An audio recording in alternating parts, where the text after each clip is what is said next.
حضرت عمر جن کو تخت حکومت پہ بیٹھتے تھے اور ان کا تخت کو سونے زبرجد کا نہیں تھا، مسجد نبوی کی چٹائی تھی، اور سارا دن وہاں بیٹھ کے لوگوں کی باتیں سنتے، اور جب رات کے اندھیرے گہرے ہوتے عمر بھیس بدل کے مدینے کی گلیوں کا گشت کرتے۔ کہا تمہارے گھر سے دھواں نکل رہا ہے اور بچے رو رہے ہیں، ان کو کھانا کیوں نہیں دیتی؟ کہنے لگی عمر کی جان کو رو رہی۔ عمر کے پاؤں تلے سے زمین نکل گئی۔ کہا کیا ہوا؟ کہا 3 دن سے ہمارے ہاں کھانے کے لیے کچھ نہیں ہے، روزانہ بچے روتے ہیں اور میں ہنڈیا کے اندر پتھر ڈال کر کے نیچے سے آگ ڈالتی رہتی ہوں کہ بچے انتظار کر کر کے سو جائیں گے، کم وقت سو بھی نہیں رہے، اور وہ پتھر پکیں گے بھی کیا، اور میں عمر کی جان کو رو رہی ہوں۔ حضرت عمر کا کلیجہ دہلنے لگا، فوراً پلٹے، واپس بیت المال میں آئے، گھی کا ایک کنستر لیا، آٹے کی بوری لی، مرچ مسالہ جات بہت کچھ اٹھایا، اپنے کندھے پہ رکھا، بوری اپنی کمر پہ لا دی۔ عمر بیت المال سے نکلے تو آپ کے خادم اسلم نے دیکھ لیا، آگے بڑھا، کہا میرے آقا میں اٹھاتا ہوں۔ عمر کی آنکھوں میں آنسو ہے۔ کہا اسلم قیامت کے دن میرا بوجھ اٹھا لو گے؟ کہا قیامت کے دن تو اپنا اپنا بوجھ اٹھانا پڑے گا۔ کہا عمر کو آج اپنا ہی اٹھانے دو۔ حضرت عمر وہ گھی کا کنستر اور وہ آٹے کی بوری سر پہ اٹھائے ہیں اور اس خاتون کے گھر جاتے ہیں اور دستک دیتے ہیں۔ وہ جب دیکھتی ہے اس کی جان میں جان آ جاتی ہے۔ کہا جلدی جلدی آٹا گوندو، اور عمر سبزی کاٹنے لگ جاتے ہیں۔ حضرت عمر رضی اللہ تعالی عنہ سبزی تیار کر دیتے، ادھر آٹا گند جاتا ہے، اور پھر اوپر چولہا رکھا جاتا ہے، چولہے کے اندر آگ رکھی جاتی ہے، وہ کھانا پکانے لگتی ہے، آگ بجھتی ہے۔ تاریخ نے لکھا ہے آگ بجھنے لگتی ہے، عمر جھک کر کے پھونکے مارتا ہے، عمر جھک جھک کے پھونکے مارتا ہے۔ کھانا پک گیا اور بچوں کے سامنے کھانا رکھ دیا، بچے کھا رہے ہیں۔ اب بچے رو رو کے نڈال ہو چکے تھے۔ حضرت عمر اپنے ہاتھوں کو اور اپنے گھٹنوں کو اور اپنے پاؤں کو زمین پہ لگا کے، جس طرح بکری کا بچہ چلتا ہے، ویڑے کے اندر کبھی ادھر چلتے ہیں کبھی ادھر چلتے ہیں، تاکہ بچے مجھے دیکھ کے خوش ہوں اور دل میں کہتے عمر جتنا رلایا ہے اب اتنا ہنسانا بھی پڑے گا۔ تو کبھی عمر امیر المومنین، یہ میں کسی آج کے جو ہے وہ لوگوں کے ووٹوں پہ منتخب ہونے والے حکمران کی کہانی نہیں سنا رہا، میں اس عمر کی کہانی سنا رہا ہوں جو 23 لاکھ مربع میل کا حکمران ہے، آدھی دنیا کا بادشاہ ہے۔ حضرت عمر جو ہے جس طرح بکری کا بچہ چلتا ہے، اس طرح اپنے ہاتھ اور اپنے گھٹنے زمین پہ ٹیک کر کے جو ہے وہ اس طرح چلتے ہیں۔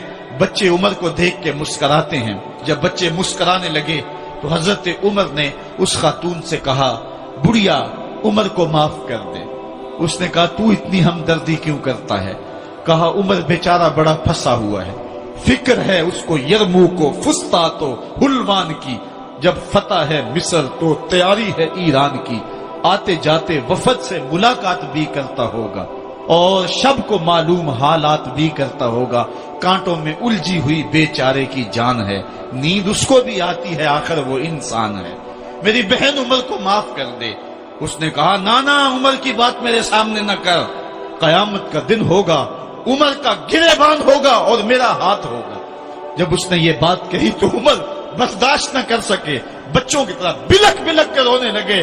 کہا وہ بد نصیب عمر تیرے سامنے ہے، آج ہی کہلا جو کہنا ہے، قیامت کے دن مجھے معاف رکھنا۔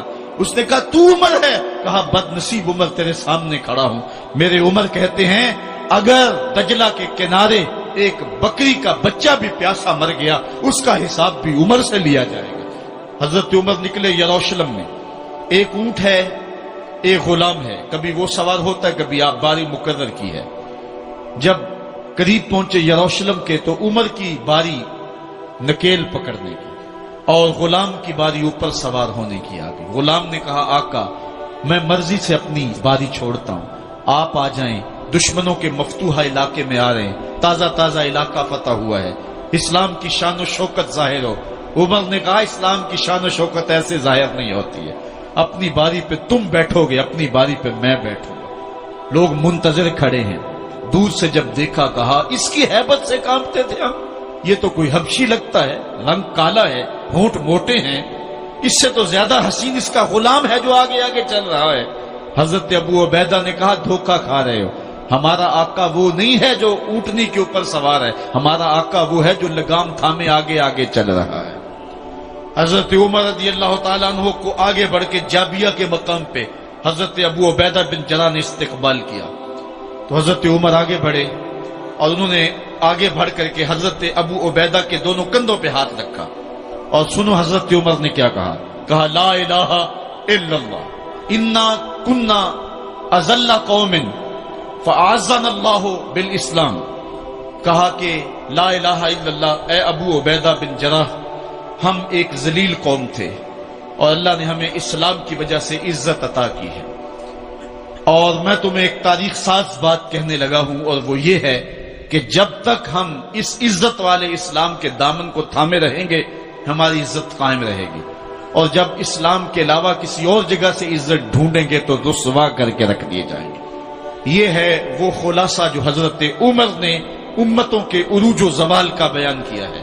اس امت کو جو خیرات ملی ہے تخت و تاج کی، وہ پینٹاگون سے نہیں ملی، وہ واشنگٹن سے نہیں ملی، وہ وائٹ ہاؤس سے نہیں ملی، وہ محمد عربی کے جوڑوں کا صدقہ ملی ہے۔